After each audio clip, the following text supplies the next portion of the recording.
San José, su familia, su nombre. De la obra Vida del glorioso patriarca San José, de don Antonio Casimiro Mañat.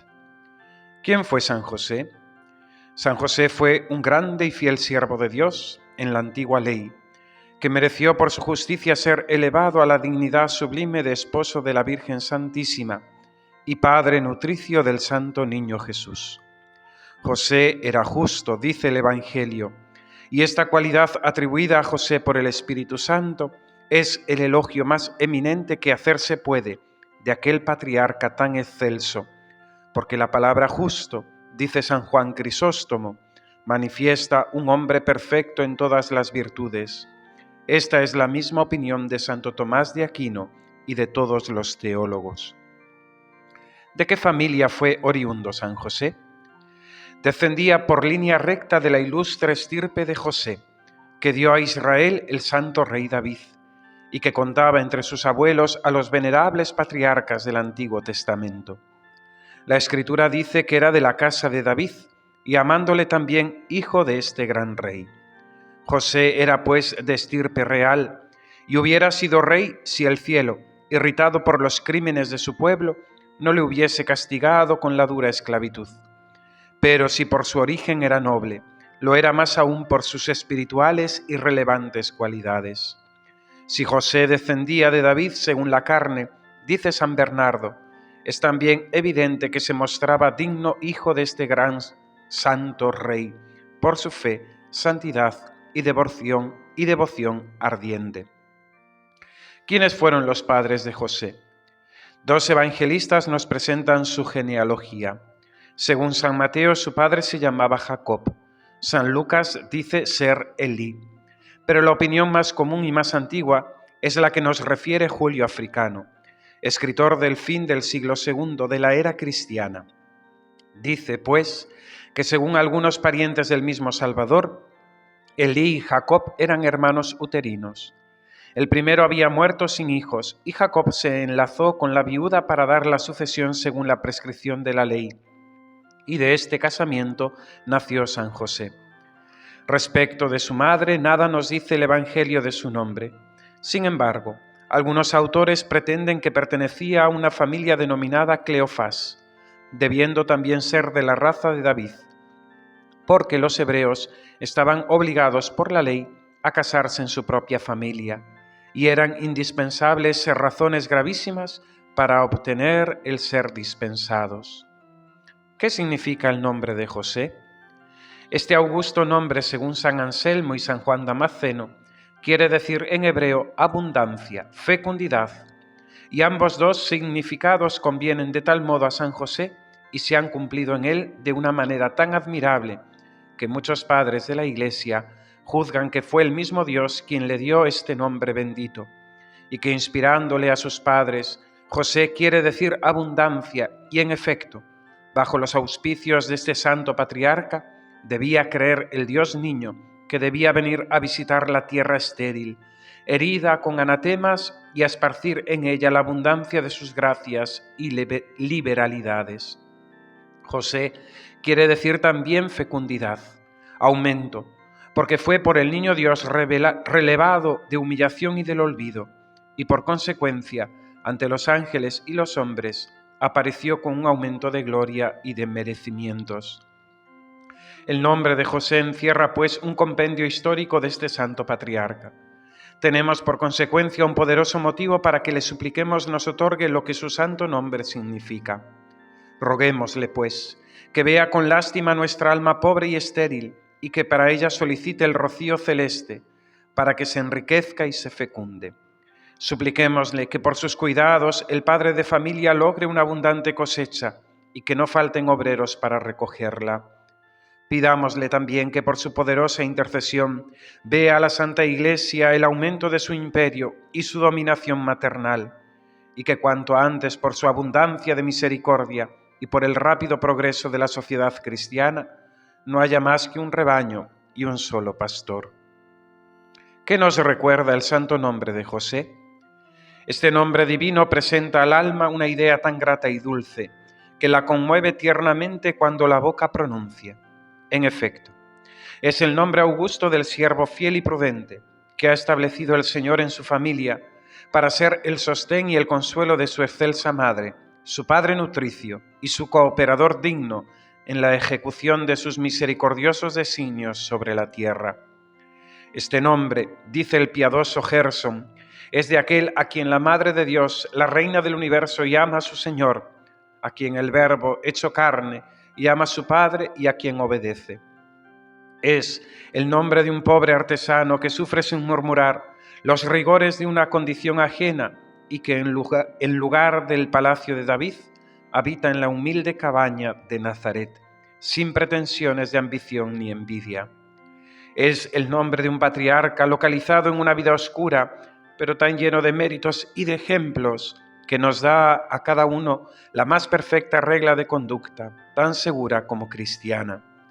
Es el nombre de un justo, cuya vida sobre la tierra ha sido angelical y que tuvo la dicha de morir en presencia y en los brazos del Salvador del mundo. Es, por último, el nombre de un santo que se halla en el cielo en cuerpo y alma, el cual goza de gran poder cerca de la Santísima Trinidad, nombre tan venerable y tan bendito que basta el tributarle honor para conducirnos a la posesión de un Dios. Que el santo nombre de José permanezca pues siempre en nuestra memoria y que por siempre esté en nuestro corazón. Nacimiento de San José, fenómeno maravilloso, de la obra Vida del glorioso patriarca San José, de don Antonio Casimiro Mañat. ¿Dónde y en qué año vino San José al mundo? En la parte montañosa de la Galilea, que en otro tiempo habitaba la tribu de Zabulón, existe una aldea pequeña y humilde, situada sobre una columna bastante alta, conocida con el nombre de Nazaret. Aquí fue donde nació San José, en el primer año del reinado de César Augusto, según varios autores, cuya opinión es bien fundada. Conviene, en efecto, que este santo tenía cerca de 40 años cuando se casó con la Divina María. Además, el martirologio romano expresa que Jesús nació a los 42 años del reinado de Augusto. Si San José, siendo de Nazaret, patria también de la Santísima Virgen, y no de Belén, como dicen algunos escritores modernos, fue en virtud del edicto de César Augusto a Belén con María su esposa, para hacerse inscribir en los registros públicos, era porque los dos esposos descendían de la raza de David y esta ilustre familia era oriunda de Belén. ¿Qué juicio formaremos del fenómeno maravilloso que apareció en el cielo el año del nacimiento de San José? Se ha dicho antes que San José nació el año del advenimiento al trono de César Augusto. Además, si hemos de creer a Plinio, Séneca y Suetonio, fue señalado este año por un fenómeno maravilloso que apareció en el cielo, que estos historiadores atribuyeron a su emperador, pero que no obstante conviene mucho más a San José. El sol, una mañana, apareció coronado de estrellas, dispuestas en forma de espigas de trigo y rodeadas de un arco iris. ¿Era efecto natural o sobrenatural? No podemos decidir respecto de tal suceso, pero lo que se puede afirmar es, en uno y otro caso, que tal fenómeno debe más bien aplicarse a San José. En efecto, si fue un suceso natural, no impide ver en él un pronóstico, porque la providencia nada hace de extraordinario, sin tener superiores designios. Además, es de presumir que este signo anunciase más bien el nacimiento de José que la elevación de Augusto, pues era mayor la importancia de este nacimiento que la venida de aquel emperador. Era al contrario un suceso sobrenatural. Su aplicación entonces lleva más certidumbre, porque San José fue efectivamente para el mundo moral como el arco iris que anunciaba a los hombres que pronto iba a aplacarse la cólera del cielo. Su alma estaba adornada de una corona de virtudes, cuyas estrellas figuraban su fulgor. Su misión llevaba por fin la conservación de que la Iglesia llama el grano de los escogidos, la delicia de los reyes, el pan que nutre las almas para la vida eterna. ¿Qué fue para el mundo el nacimiento de San José? Según el mundo, el nacimiento de San José fue pobre y sin importancia alguna. Verdad es que era de regia estirpe, mas su raza había perdido toda su influencia y prestigio, saliendo de ella el cetro de David. José debió el ser a padres pobres que, si bien eran desconocidos de los hombres, estaban llenos de virtudes, temerosos de Dios y guardando sus preceptos. Ejemplo admirable para todos aquellos que han sido víctimas de los caprichos de la fortuna. Un tiempo se elevaron como los cedros del Líbano, y ahora, caídos, merecen apenas el aprecio de las gentes, felices cuando se encuentran en ellos sumisión a la providencia, único bien que les resta y puede consolarles en su infortunio. Felices aún si, siguiendo los pasos de los padres de José, no solo tienen la sumisión, sino que añaden repitiendo como el santo Job: Señor, todo me lo habéis dado, todo me lo habéis quitado, bendito sea vuestro santo nombre. Esta resignación es una de las más excelsas virtudes, porque ella nos santifica y nos conduce a la gloria. ¿Qué fue a los ojos de Dios el nacimiento de San José? Si el nacimiento de José según el mundo fue oscuro, muy alto y esclarecido fue delante de Dios. Destinado a una misión sublime, San José recibió del cielo los mayores privilegios y toda la Trinidad Santa le honró con sus más preciosos dones.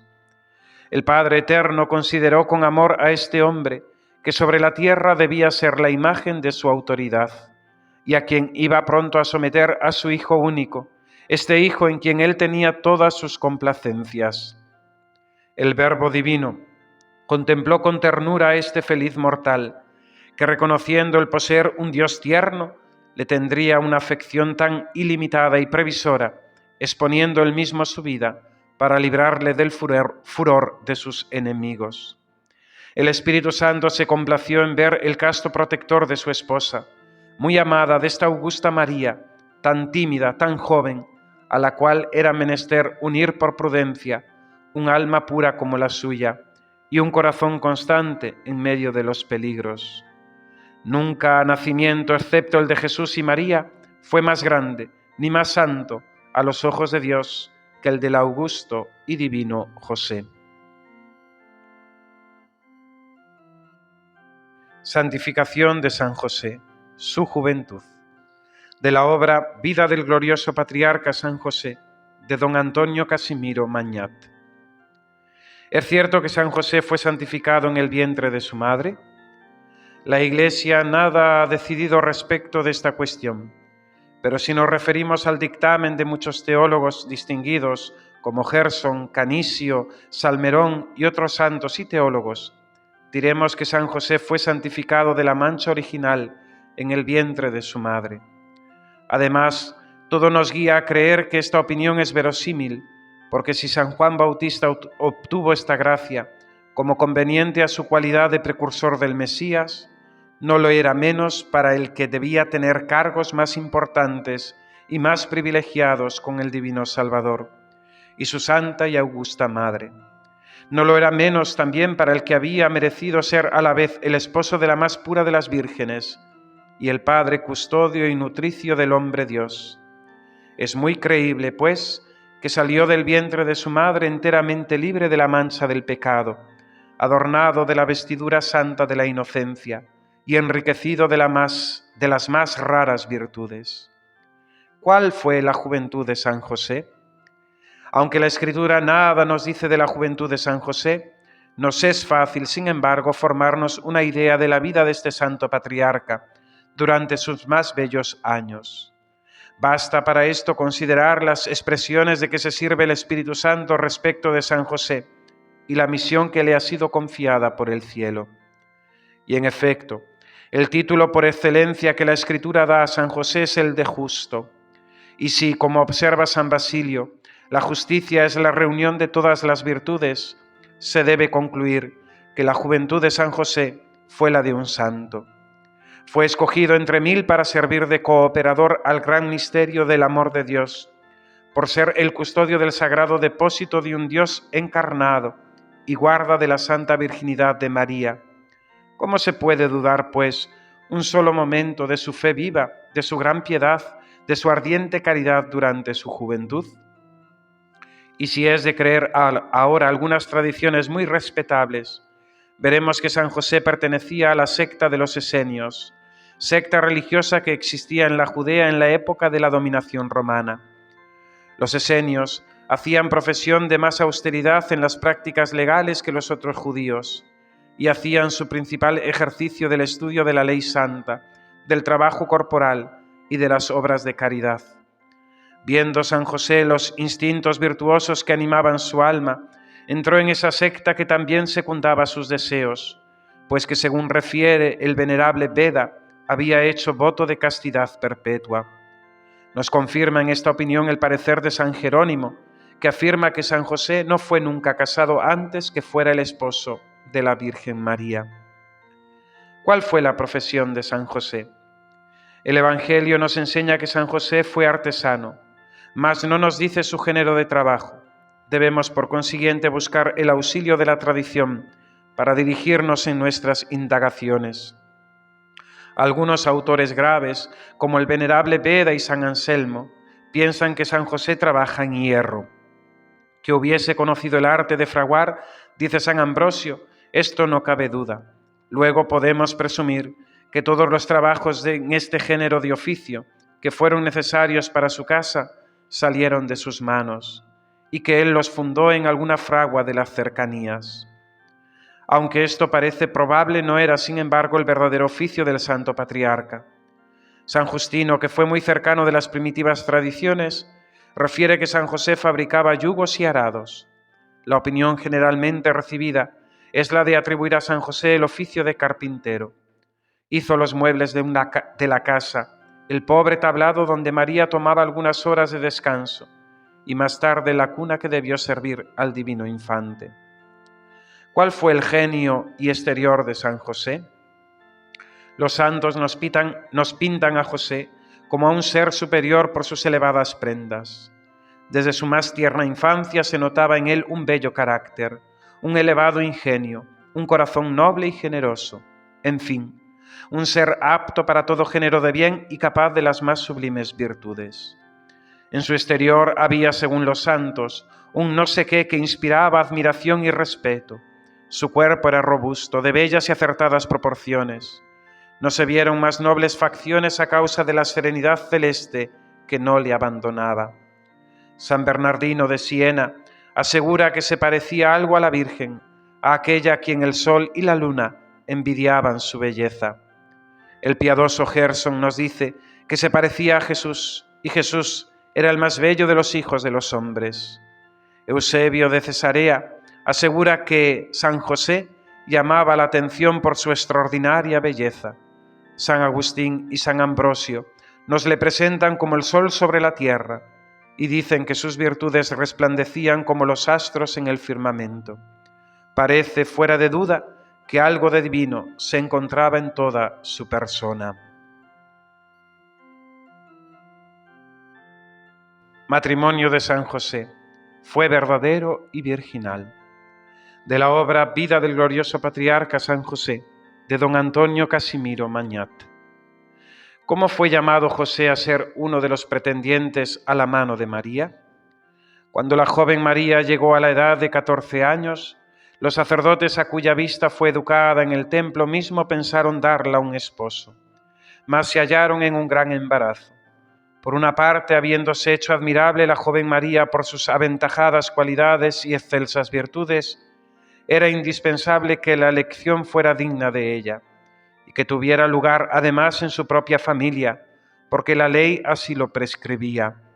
Por otra, María había hecho voto de virginidad y era necesario conciliar el debido respeto a las promesas hechas a Dios con la prescripción mosaica que exigía el casamiento a todas las doncellas de Israel.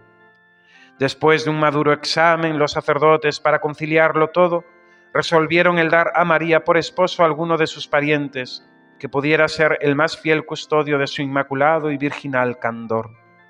Para mejor hacer la elección, decidieron que todos aquellos a quienes la ley daba derecho de obtener la mano de la divina doncella fuesen convocados al templo. José, como descendiente de la casa de David y como pariente de María, fue comprendido entre los pretendientes. La orden de los sacerdotes fue ejecutada. Y José, sea por obediencia, sea que su humildad le persuadiese que era imposible que la elección recayese en él, fue al templo. Pero los pretendientes, atraídos por la reputación de la joven María, fueron tan numerosos que la elección fue para los sacerdotes, si no imposible, al menos difícil.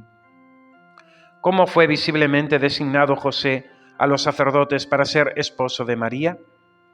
Hallándose los sacerdotes embarazados para la elección, a consecuencia de los numerosos pretendientes, recurrieron a la oración, y el cielo les respondió con una inspiración.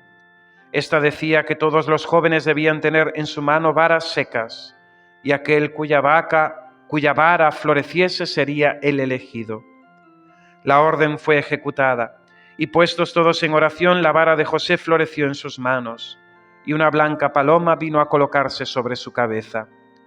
Convencidos por este milagro de los designios de Dios sobre San José, los sacerdotes enviaron a buscar a la joven María, que solo consintió en este enlace por obediencia. La noticia del milagro debió causar en ella una grande alegría, porque pensó que ya que el cielo la enviaba tan visiblemente a José por esposo, el cielo sabría inspirar respeto a su voto de virginidad y hacerle solamente un custodio y un apoyo para ella. Los sacerdotes procedieron enseguida a la ceremonia, que se hizo conforme la ley exigía y según la costumbre de la nación. José puso un anillo en el dedo de la joven virgen, como prenda de la fidelidad conyugal que le prometía, recibiendo una recíproca promesa en la aceptación que ella hizo. ¿Qué juicio formaremos del anillo que San José dio a María con motivo de su casamiento? La Iglesia nada decidió respecto de esta preciosa reliquia. Diremos tan solo que ciertos autores, cuya autoridad debemos respetar, dicen que San José puso en el dedo de María un anillo formado de una piedra de amatista, símbolo de la fidelidad virginal. Que este anillo existe aún y se conserva cuidadosamente en Perusa de Italia, en la Basílica de San Lorenzo, siendo tal su antigüedad que impide discernir de qué materia sea. Benedicto XIV, exponiendo en uno de sus escritos el origen de la fiesta de los desposorios de San José con María, habla también de este anillo, que se conserva en Perusa como el que fue entregado a María por San José en el momento que la tomó por esposa. Y sin decidir nada acerca de esta tradición, levanta con fuerza su voz contra la crítica amarga de un protestante que condena orgullosamente la devoción del pueblo a esta reliquia. El Papa Urbano VIII compara este anillo a un doble arco iris que rodea a Perusa, haciendo de ella un fuerte baluarte para defenderla de los peligros y del furor del infierno. ¿Qué más se dice de este anillo nupcial? El anillo dado por San José a la augusta María, prenda preciosa de la alianza más afortunada, fue traído en el siglo XI a Italia por un judío de Jerusalén que le dio con otras alhajas a la condesa Judith, esposa de un poderoso señor llamado Hugo. El judío entregó el anillo de María con las otras alhajas a Vainier de Clusium, intendente de la condesa. Mas éste no entregó esta reliquia a Judith, guardándola como un objeto precioso, pero sin honrarla con la reverencia debida. 10 años después, su hijo único le fue arrebatado por una enfermedad repentina, y cuando le iban a bajar al sepulcro, despertándose como de un profundo letargo, en medio de la multitud admirada se levanta, descubre la falta cometida por su padre, revelando la existencia del tesoro, y al concluir su relato, se envuelve en el lienzo mortuorio y se duerme el sueño de la muerte. El desgraciado Vainier, fuera de sí mismo, confiesa su crimen, entrega el sagrado depósito, que con este suceso se granjeó la veneración de los fieles. Algunos años después se dice que una princesa de sangre real llamada Valdrade tuvo la temeridad de probarse el anillo bendito de la Santísima Virgen, y al retirarle de su dedo se le secó éste, siendo inútiles todos los remedios para curarle. Algún tiempo después, el anillo nupcial de San José pasó a poder de los habitantes de Perusa, a cuya ciudad fue, en fin, otorgado solemnemente por el Papa Urbano VIII en el año 1486, después de largos y terribles debates que para ello mediaron. ¿Se puede decir que fue un verdadero matrimonio el de José y María? Aunque San José y la augusta María hicieron voto de perpetua virginidad, no es menos cierto que hubo entre ellos un verdadero matrimonio. En efecto, se dice en las Santas Escrituras que José era el esposo de María, de quien nació Jesucristo. Luego es evidente que por estas palabras ha querido revelarnos el Espíritu Santo, y en efecto nos revela que hubo un perfecto casamiento entre José y María. Todos los teólogos, dice Suárez, expresan que esta verdad es de fe y la Iglesia la enseña como tal, lo mismo que todos los doctores. Luego debemos creer y podemos decir con toda certidumbre que la unión de José y de María ha sido un verdadero matrimonio y por consiguiente que estos dos esposos se pertenecían mutuamente el uno al otro. Sin embargo, digamos que este matrimonio ha sido virginal en la promesa, virginal en el amor, virginal en la paternidad. ¿Cómo fue virginal en la promesa este casamiento? Puesto que según nos ha revelado el Espíritu Santo y nos enseña la Iglesia, el casamiento de San José y de María ha sido muy verdadero, se sigue que estos dos santos esposos se han pertenecido verdaderamente el uno al otro. Por consecuencia, María pertenece a José y José a la Divina María. ¿Pero cómo se han entregado el uno al otro? Aquí es donde exclama San Agustín: debemos admirar el triunfo de la pureza en la certidumbre de este matrimonio. José y María se entregaron mutuamente, es cierto, mas se dieron su virginidad y se concedieron un mutuo derecho de guardársela el uno al otro.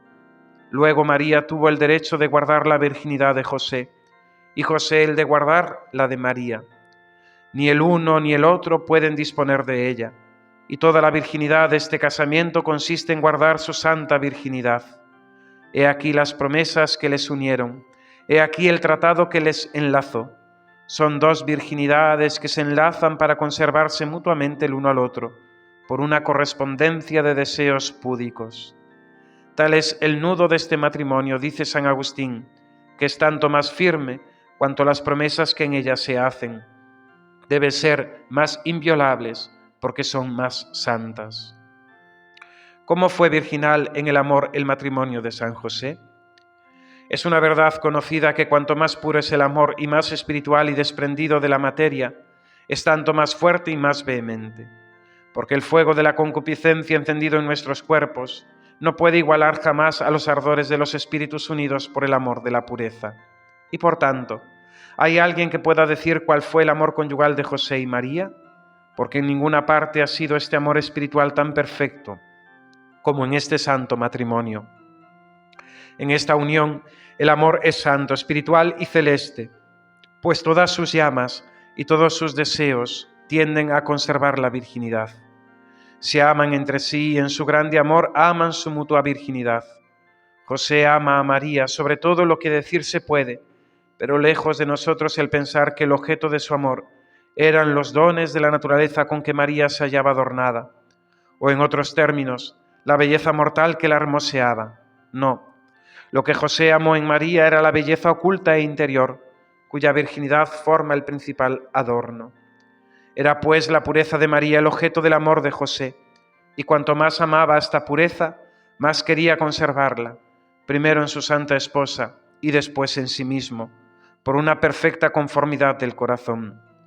Y así tan verdad ha sido el decir que las promesas de José han sido puras, como que su amor a María fue divino, enteramente virginal. ¿Cómo fue virginal en la paternidad el amor de San José? La Iglesia nos enseña que es artículo de fe que ha habido un verdadero matrimonio entre José y María. Es también un artículo de nuestras creencias que María ha sido la madre de nuestro Señor Jesucristo, Hijo de Dios hecho hombre, y que Dios es su Padre. Además, nos dice un piadoso autor, ¿por qué ha querido el Hijo de Dios encarnar en las purísimas entrañas de la augusta María? Pues ha sido, y este es el parecer de todos los santos padres, a causa de la virginidad de aquella santa criatura. Es pues la virginidad de María la que ha sacado a Jesucristo del cielo para presentarle en la tierra.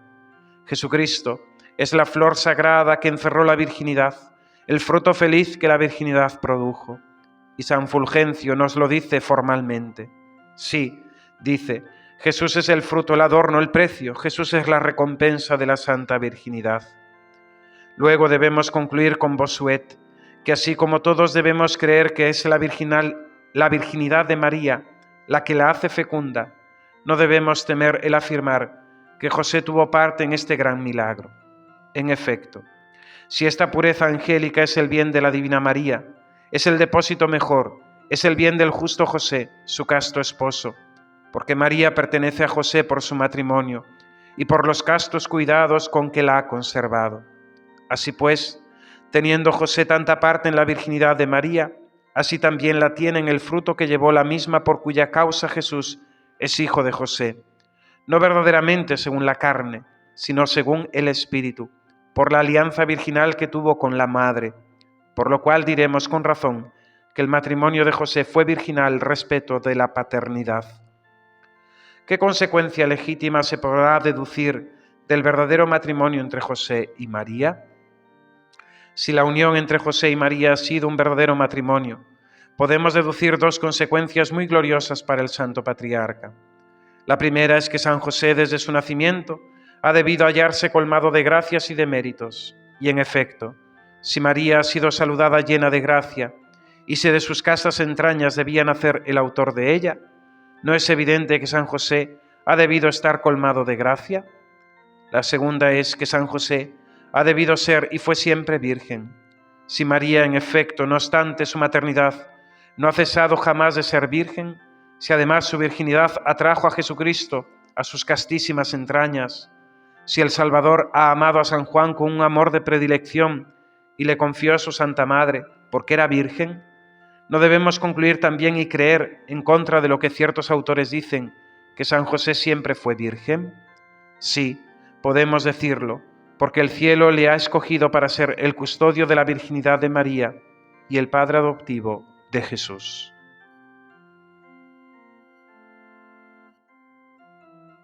María y San José en Nazaret. Turbación de San José.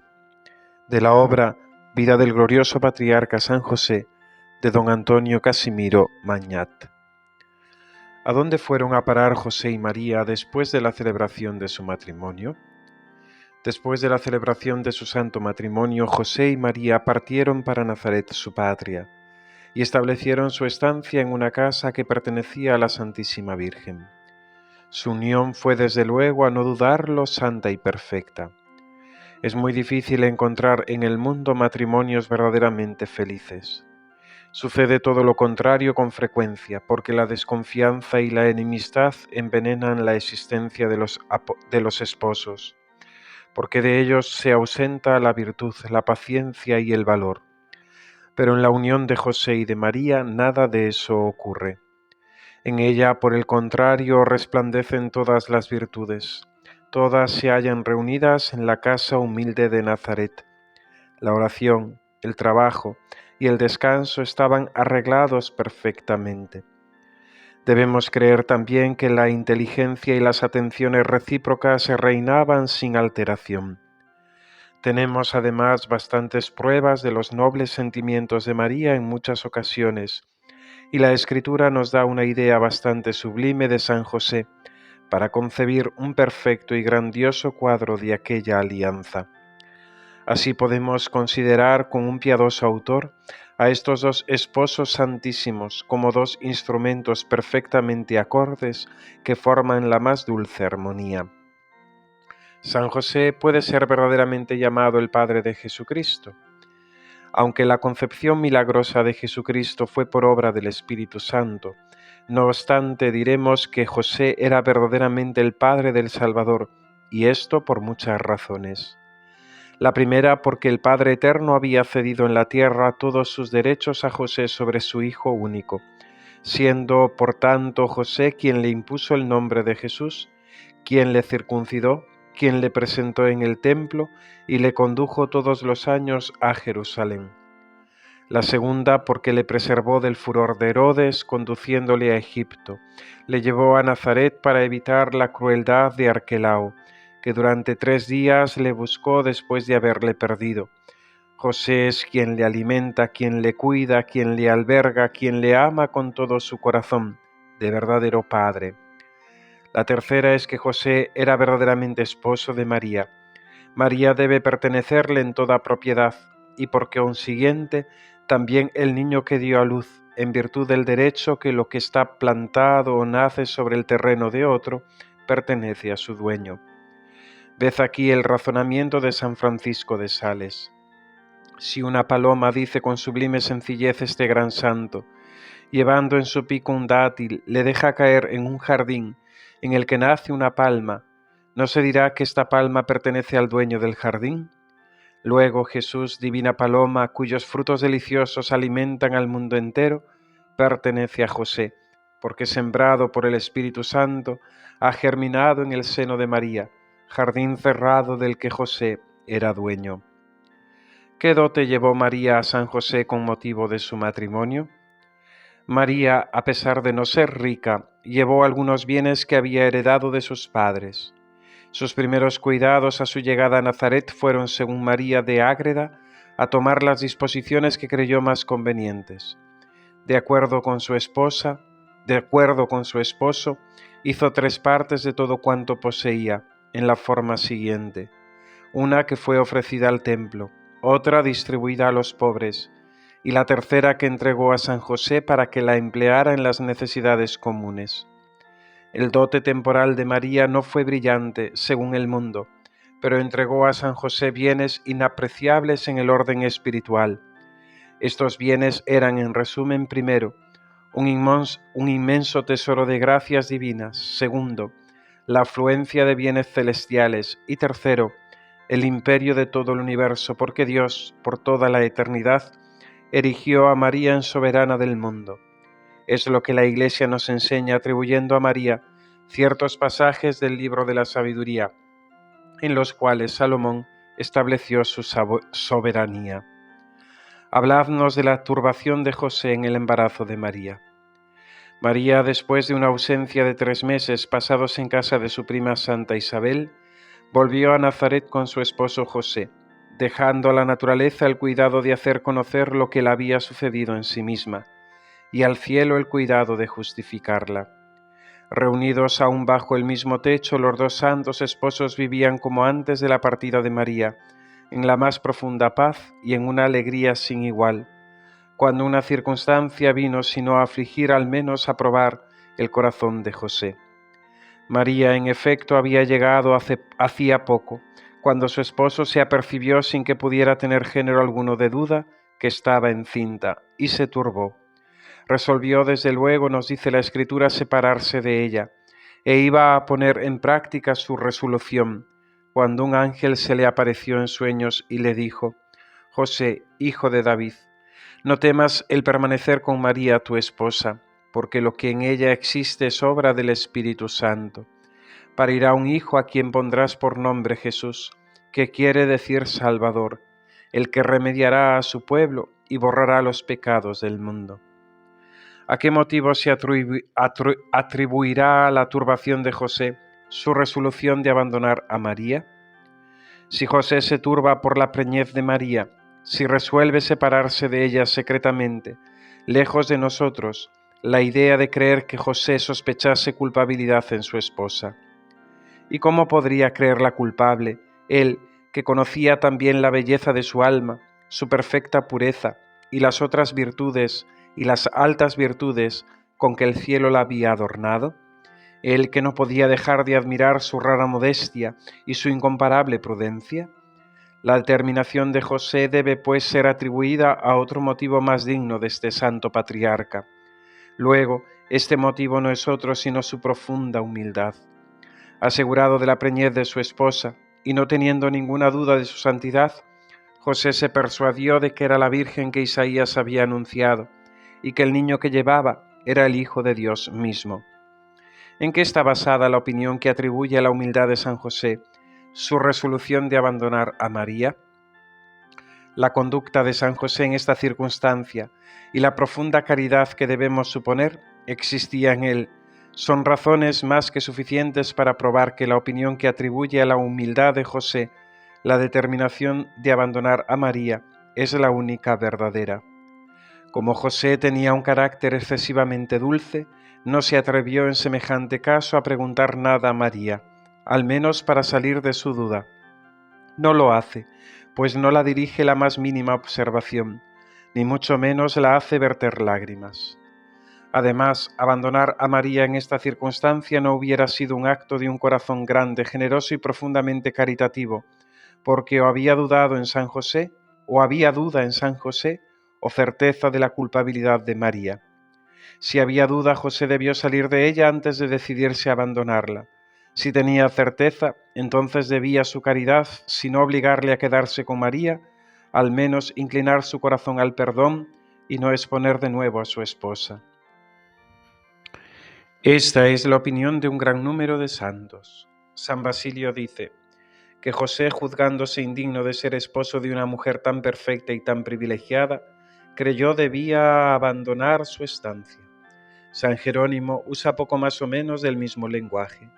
Santa Brígida asegura que tal fue el verdadero motivo de la determinación de San José. En fin, Santo Tomás es de la misma opinión. Si San José dice quiso separarse de su esposa, no fue porque creyese criminal, sino por respeto a su santidad, juzgándose indigno de permanecer en su compañía. ¿Cuál es la opinión respecto de esto de San Francisco de Sales? La opinión de este santo es también que José no sospechó de María, sino que mirándola como la esposa del Espíritu Santo, se creyó indigno de vivir con ella y resolvió separarse, pero oigamos las textuales expresiones de este gran santo. La humildad de José, dice, fue causa de que quisiera separarse de María cuando la vio encinta, porque dice San Bernardo en sí mismo hizo este razonamiento. ¿Qué es esto? Estoy seguro que María es virgen, porque juntos hemos hecho el voto de guardar nuestra pureza y virginidad, a lo que jamás querrá faltar. Pero yo veo que está encinta y que es madre. ¿Cómo pues se podrá hacer que la maternidad se amalgame con la virginidad y que la virginidad no impida la maternidad? Oh Dios, exclama, ¿María será acaso la gloriosa Virgen de quien los profetas aseguran que concebirá y será la madre del Mesías? Oh, si es así, lejos de mí el pensamiento de permanecer a su lado. Yo que soy tan indigno, más vale que la abandone secretamente y que no continúe en su compañía.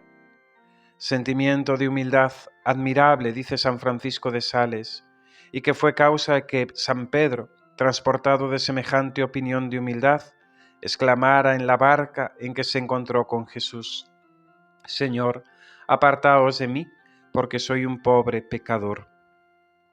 ¿Por qué Dios revela en un sueño a José lo que había pasado a María en lugar de hacerlo cuando no dormía? Respetando la palabra de Dios que obra según le place, y a quien nadie tiene derecho de preguntar respecto de su modo de obrar, se pueden dar muchas razones de que Dios ha querido revelar a José en sueño, y no cuando estaba despierto, el augusto misterio verificado en María.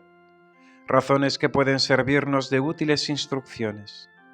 La primera es que por lo común Dios comunicaba y manifestaba de esa manera sus voluntades a los justos de la antigua ley, sin duda porque eran menos espirituales que los santos de la ley nueva. La segunda es que este modo bastaba a José, porque ilustrado como estaba con las divinas luces, sabía perfectamente distinguir los espíritus. La tercera razón, en fin, es que la turbación que le agitaba podía poner obstáculo a un favor más señalado, que lo fue la visión de este celeste espíritu, pues es indispensable saber que cuando la economía de las facultades está turbada, el alma no está dispuesta como conviene para recibir los efectos tan espirituales y tan divinos. Dios no se comunica en la turbación, dice la Escritura, y esto es lo que nos enseñan los maestros de la vida espiritual, por lo que es fácil deducir que debemos conservar la paz de nuestra alma para no privarnos de los favores del cielo. ¿Por qué José y María fueron a Belén en el momento en que el Mesías iba a venir al mundo? Se acercaba el momento en que el Mesías prometido iba a aparecer, cuando César Augusto, queriendo conocer el número de sus súbditos, ordenó que se hiciera un empadronamiento general en todo el imperio. Además, Quirino, prefecto de Siria y ministro del emperador, prescribiendo que el padrón se hiciera por familias en los mismos lugares de su origen, obligó a José y María a ir a Belén en el momento en que el divino niño debía aparecer en el mundo, resultando de aquí dos legítimas consecuencias, a saber, que Belén iba a ser, según las profecías, el lugar del nacimiento del Mesías, y que su descendencia de David iba a ser constatada legítimamente. José y María, que eran de la línea de David, oriundos de Belén, fueron a esta aldea para obedecer la disposición del edicto, pero sea la afluencia de los viajeros, sea sobre todo porque el cielo lo quería así, no encontraron dónde albergarse. Los dos santos esposos viéronse obligados a retirarse a una gruta abandonada, que servía de asilo a los pastores y ganados en los días de tempestad. Allí fue, lejos de las miradas de los hombres, en el invierno, a medianoche, donde nació el divino niño Jesús, Jesús, Hijo de Dios Padre, que por su pasión y muerte debía librar al hombre de la esclavitud del demonio y ponerle en aptitud de ganar el cielo. ¿Por quién fue circuncidado el niño Dios, nombrado Jesús y presentado en el templo? La ley de Moisés ordenaba que todo niño varón fuera circuncidado al 8º día de su nacimiento.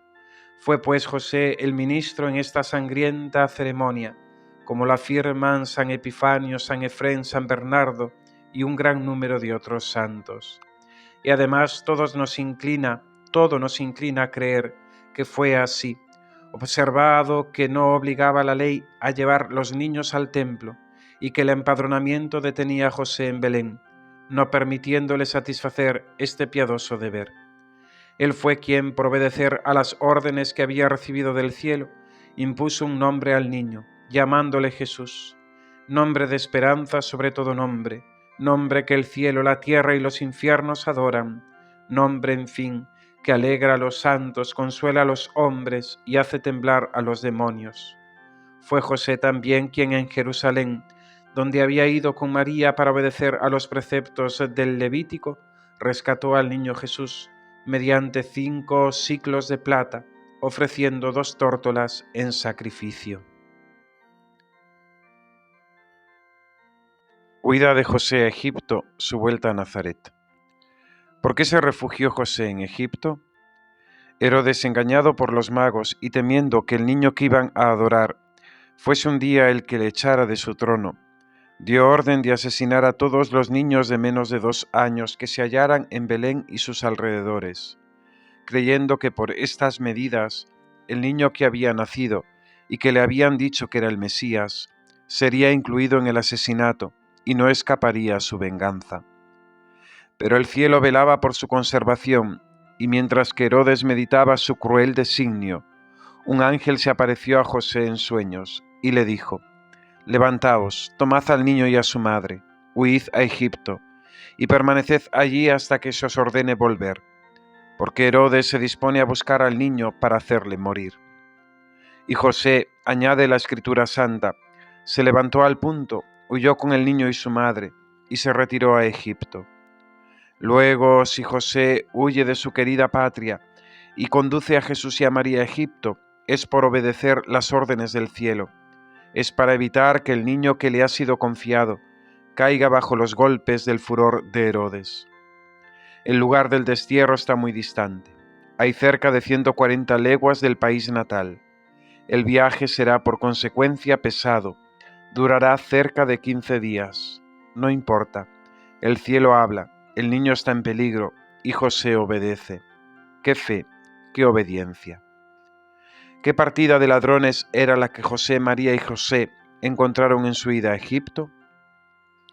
Los santos viajeros estaban próximos a entrar en la vasta llanura de la Siria, donde esperaban estar libres de los lazos de su cruel perseguidor, cuando, contra sus costumbres, continuaron su camino entrada ya la noche, para estar más pronto en seguridad y apresurar su llegada. Pero de repente se presentaron unos hombres armados para estorbarlos el paso. Era una banda de malvados que desolaban el país, cuya temible fama se habían esparcido por todas partes. José y María se pararon y rogaron al Señor en silencio, porque la resistencia era imposible. Lo más podían confiar que los bandidos les dejasen la vida. El jefe se separó de sus compañeros y se adelantó hacia José para ver qué debía hacer. Pero a la vista de aquel hombre desarmado, de aquel niño que dormía tranquilamente sobre el seno de su madre, se ablandó el corazón sanguinario del bandido. Lejos de querer hacerles mal, bajó la punta de su lanza y alargó la mano a José, ofreciéndole hospitalidad para él y su familia. Este jefe se llamaba Dimas. La tradición cuenta que pasado el tiempo, fue cogido por los soldados y condenado a ser crucificado, colocándole en el Calvario al lado de Jesús, y le conocemos con el nombre del buen ladrón. ¿Qué milagro obró el cielo en esta huida en favor de la Santa Familia? Según la ciudad mística de María de Agreda, al término de la segunda jornada, José y María se hallaron con que las provisiones que habían preparado para su manutención se les habían agotado, de tal manera que continuaron su camino todo el día siguiente, sin tomar ningún alimento. Por la tarde, cuando se pararon para descansar, estaban extenuados de hambre y cansancio. María, viendo que les faltaba todo humano recurso y que su conservación parecía imposible, se decidió a pedir al cielo un milagro. Pero el cielo no se hizo esperar, porque para María el suplicar es obtener. Y en efecto, apenas la augusta señora había concluido su súplica, cuando ya estaba preparada una comida servida por mano de los ángeles. Esta comida consistía en pan y frutas, alimentos convenientes a su frugalidad. Esta milagrosa comida debió recordarle sin duda un beneficio semejante concedido en el mismo sitio a uno de los antiguos profetas, pues ocurrió en el desierto de Bersabé lo mismo cuando un ángel sirvió al profeta Elías un pan cocido en la ceniza, que le dio la fuerza suficiente para llegar hasta la montaña de Horeb. Desde este día los ángeles tuvieron el cuidado de alimentar a los santos esposos, y el milagro no cesó hasta su entrada en Egipto. ¿Dónde fijó José su estancia en Egipto y cuál fue su condición? Algunos autores creen que José se estableció desde luego en Hermópolis, otros pretenden que fue en Memphis, otros en Matarea y otros por último en Heliópolis. Puede ser que todos estos autores tengan razón, porque muy bien podía suceder que José hubiera estado en todas esas poblaciones más o menos tiempo, sin establecer su domicilio definitivamente. Sin embargo, la opinión más común es que José se estableció en Heliópolis, cuyo nombre se encuentra en esta ocasión perfectamente aplicado porque significa ciudad del sol, y poseía entonces en su seno el sol de justicia. Respecto de su condición, debió ser, a no dudarlo, dura y llena de sufrimientos. Se hallaba desterrado en tierra extranjera, sin apoyo, sin conocimiento, víctima de la más injusta persecución. Como era pobre, observaba San Basilio, debió con María su esposa entregarse a los trabajos más penosos para procurarse lo necesario para su sustento. La tradición afirma que María trabajaba con la aguja y el huso, y que con mucha frecuencia el niño Jesús pedía pan, y José y María no podían dárselo. ¿Qué nos recuerda la permanencia de San José en Egipto? La estancia de San José en Egipto recuerda naturalmente el antiguo patriarca llamado también José, que fue vendido por sus hermanos y conducido a Egipto. La comparación no puede ser más exacta, pues durante su permanencia en Egipto, San José experimentó los mismos infortunios, virtudes y beneficios del antiguo José, y desde luego sus desgracias. El antiguo José, dice San Bernardo, vendido y conducido a Egipto por la envidia de sus hermanos, figura de lejos la venta de Jesucristo, y el nuevo José, para evitar el deseo de Herodes, condujo a Cristo a Egipto. El antiguo José, encerrado en la prisión, fue largo tiempo víctima de la más odiosa calumnia, y el nuevo José, desterrado a una tierra desconocida, vivió cerca de 7 años víctima de la más injusta persecución. Copia igualmente sus virtudes. El antiguo José, dice San Bernardo, conservó la más sincera fidelidad al respeto de su amo, no queriendo acceder a las solicitaciones de la mujer de Putifar, y el nuevo José, reconociendo a la Santísima Virgen por su soberana, por la Madre de su Señor, fue siempre casto esposo y fiel depositario de tan santa virginidad. El antiguo José recibió del cielo la inteligencia en los sueños misteriosos, y el nuevo José merece ser el confidente y cooperador de los secretos de Dios. Los dos, sometidos a las pruebas de la providencia, no murmuran ni contra la prisión y cansancios, ni contra el destierro y sus penas, y sin rencor a causa de las injusticias, sin disgusto por los malos tratamientos, piden por sus perseguidores y se juzgan dichosos en sufrir, el uno por la inocencia de su corazón y el otro por la inocencia de Jesús.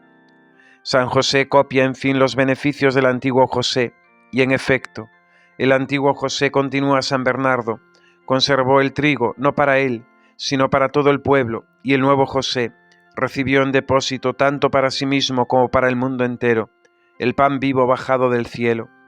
Y si fuera a Egipto, fue en calidad de guardián, fiel para producir en los días de escasez y hambre el trigo de los elegidos y el divino maná. Como el antiguo José fue el bienhechor del Egipto por la virtud del celeste niño. Fácil es, pues, ver que las relaciones entre los dos Josés, no pueden ser más exactas, pero añadamos también que el cuadro sería más completo si nosotros, cristianos, imitásemos la conducta de los egipcios. Y en efecto, Faraón y todo su pueblo, reconociendo que por José se habían salvado del hambre, quiso que José fuese el primero después de él en su reino. Imitemos a los egipcios, reconozcamos que San José nos ha salvado del hambre, conservándonos al divino niño, este niño que es el alimento de los ángeles, el trigo de los elegidos y el pan, en fin, que nos da la vida eterna. ¿Cómo se verificó la vuelta de Egipto de la Santa Familia y dónde se estableció José?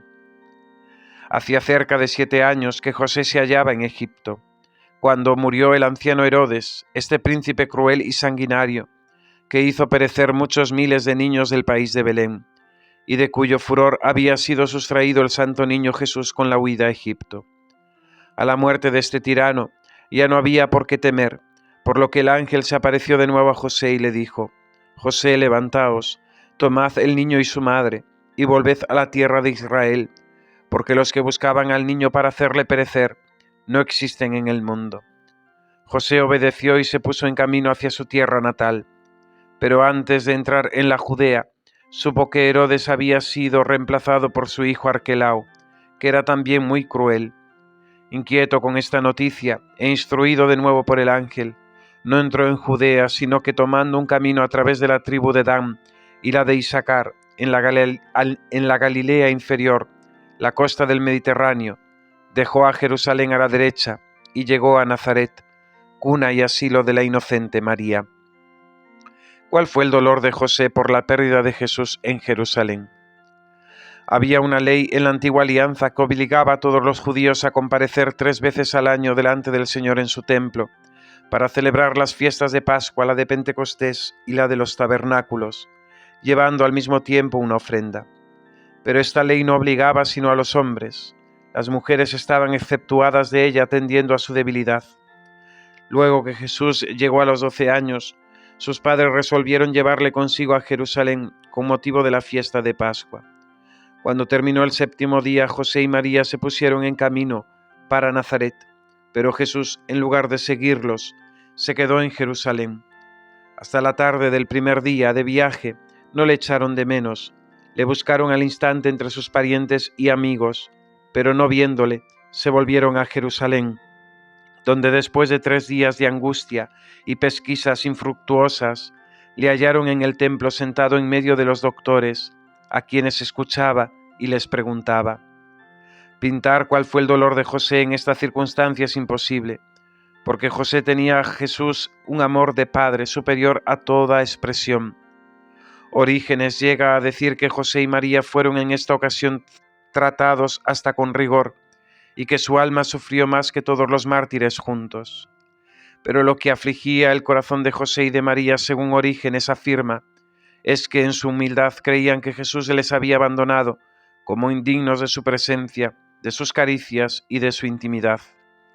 Ah, cuántas veces exclama un autor piadoso, ¿Cuántas veces se puede conjeturar que el santo anciano debió reprocharse a sí mismo el poco cuidado que había tenido del celeste depósito? ¿En qué aflicción de espíritu no debió caer? ¿En qué turbación? ¿En qué agitación? ¿Cuál fue la educación que José dio a Jesús? Si José hubiese querido, hubiera podido sacar partido de la simpatía que Jesús se había adquirido entre los judíos, desde luego por sus cualidades exteriores y además por las morales, pues que crecía en sabiduría a medida que adelantaba en edad, haciéndose más y más agradable a los hombres. Hubiérase a la par aprovechado de la admiración que su hijo había excitado entre los doctores de la ley, y por consecuencia destinarle a un honorífico empleo en el mundo. Pero no, José era sencillo como Jesús y le educó con sencillez. Mientras que era joven le hacía cumplir las obligaciones más ordinarias, más comunes y las más conformes a su edad. No debemos admirarnos de esto.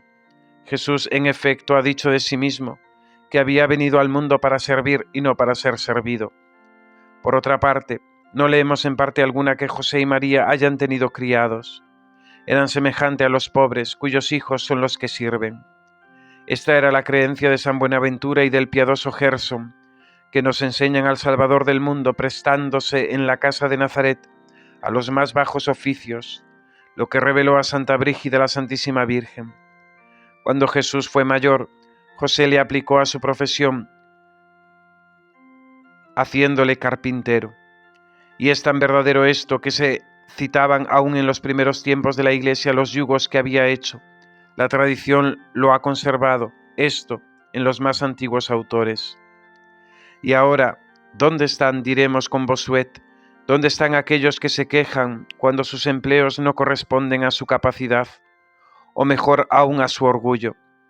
Que vengan a la casa de José y de María y vean trabajar a Jesús en la profesión más humilde y más baja, según el mundo. ¿Dónde están, diremos con un piadoso autor, dónde están los padres que tanto trabajan para sacar a sus hijos del humilde estado o condición en que Dios les ha hecho nacer? Que vengan a la casa de Nazaret y que aprendan en el ejemplo de José cuán reprensible es su conducta. Quieren educar a sus hijos fuera de su condición y debieran más bien examinar antes si como cristianos buscan a Dios en su vanidad. La muerte de San José, su resurrección. De la obra Vida del glorioso patriarca San José, de don Antonio Casimiro Mañat. Hablemos de la muerte de San José y de las principales circunstancias que la acompañaron. Si la muerte de los santos es preciosa delante de Dios, ¿cómo debió ser la del santo patriarca José? El venerable anciano murió como había vivido, es decir, en el más eminente grado de virtudes y de méritos. Cuando llegó el momento de exhalar el último suspiro, nos dice San Bernardino de Siena, la Divina Virgen se dirigió a Jesús. Hijo mío, le dice, ved que José va a morir, y lloró la Santísima Virgen. Jesús se puso al pie de la cama de José, que tenía continuamente los ojos fijos en él. Le faltaban las fuerzas para hablar, mas exhalaba aún entrecortados suspiros. Jesús le cogió la mano y le dijo, Padre muy amado, dejad este valle de miseria, id y llevad a vuestros padres esta feliz nueva, decidles que dentro de poco yo bajaré donde están ellos para conducirles al celeste reino. Habiendo llegado la hora, José entregó su alma en las manos de los ángeles, invisibles que asistieron a sus últimos combates. Jesús le cerró los ojos y los labios, y volviéndose a María, le anunció que su casto esposo había muerto. Entonces el Hijo de Dios, recordando los cuidados de José, sus fatigas en la huida de Egipto, sus privaciones en el desierto, se entristeció, e inclinándose sobre su cuerpo inanimado, le abrazó largo tiempo, y mezcló sus lágrimas con las de la Divina María. Sus funerales se hicieron según la costumbre de la nación, pero sin esplendor ninguno exterior. Según San Jerónimo y el venerable Beda, el cortejo fúnebre tomó el camino de Jerusalén y se paró en el valle de Josías, lugar escogido para enterrar el santo cuerpo. Allí se abrió y construyó según la costumbre un sepulcro, donde se colocaron los restos después del santo patriarca. ¿De qué muerte falleció San José? Según la tradición, San José durante los 7 u 8 últimos años de su vida fue visitado por la enfermedad y los sufrimientos. Los largos y penosos viajes que había hecho, los padecimientos de corazón, los trabajos y las privaciones habían alterado su constitución y arruinado completamente sus fuerzas. Aseguran que esto no fue para él sino un resto de vida tan lánguida, por lo que fue preciso, según la decisión de Jesús y de María, entregarse al descanso. Observamos que la muerte de San José nada tuvo de sobrehumano, y sin embargo, no fue una muerte ordinaria la de nuestro santo patriarca.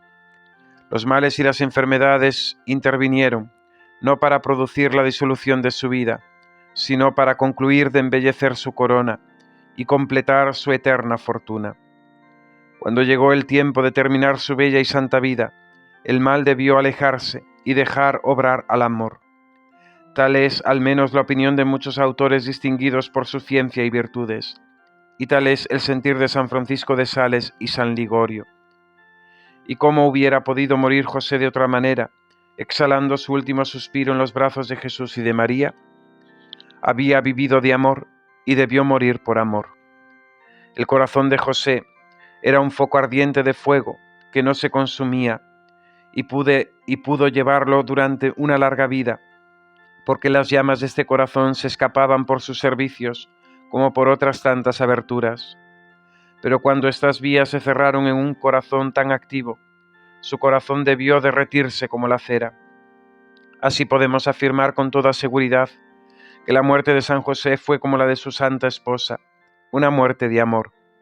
Esto lo reveló la Santísima Virgen a Santa Brígida. ¿Qué pensaremos de la resurrección de José? Respetando la santa voluntad de Dios, que como dueño absoluto de todas las cosas obra como quiere, debemos presumir que Dios no distribuye por casualidad sus favores, sus gracias y privilegios, sino que son al contrario merecidos debidamente.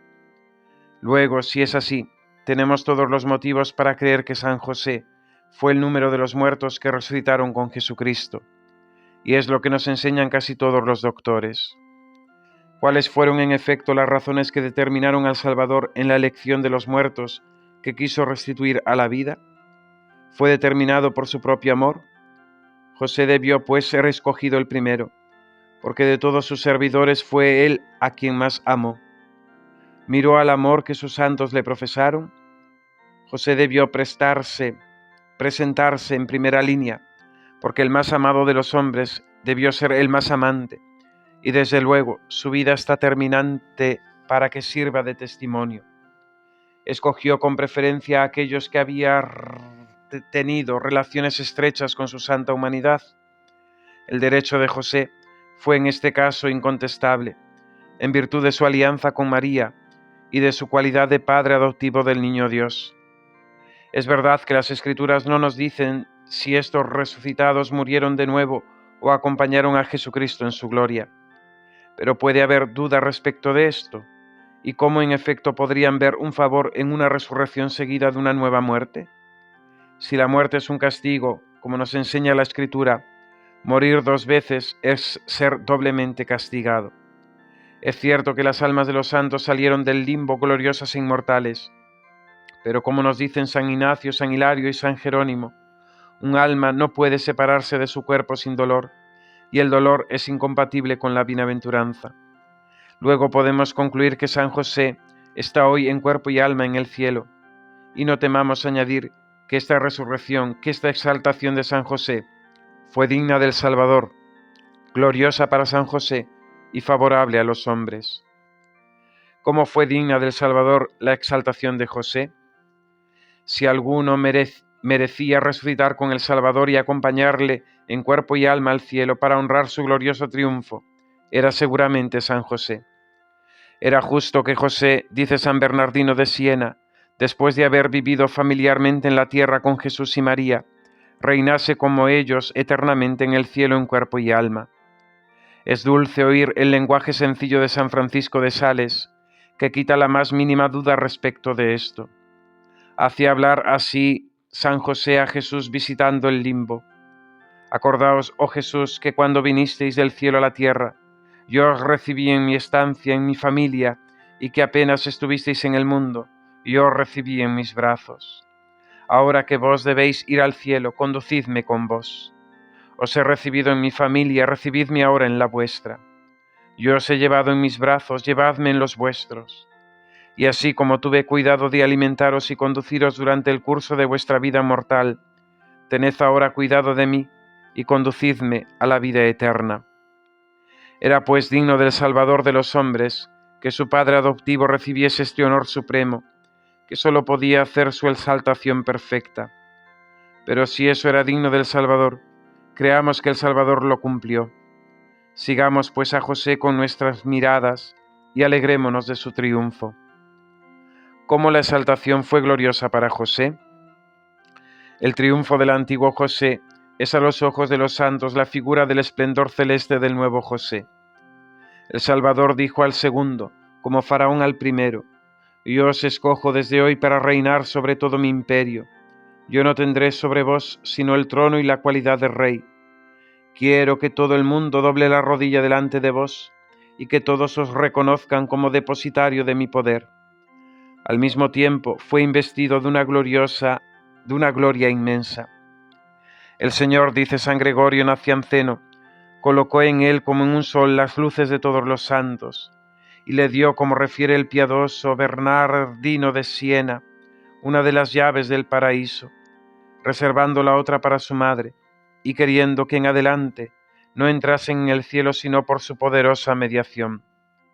Tal es la fe de la Iglesia, que nos lo ofrece como un servidor prudente y fiel, establecido en la tierra sobre la primera familia, y en el cielo sobre todos sus bienes.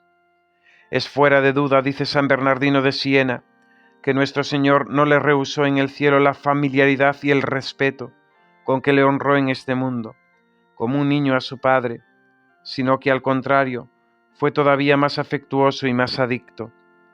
Unamos a tanta gloria como hijos adoptivos de José, alegrémonos en su elevación y seamos celosos por su culto. ¿Cómo fue favorable a los hombres la exaltación de José?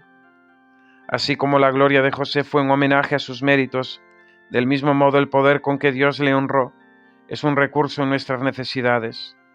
No podemos dudar de ningún modo, dice San Francisco de Sales, que este glorioso santo tenga mucho crédito en el cielo, cerca de aquel que tanto le ha favorecido y que le elevó en cuerpo y alma.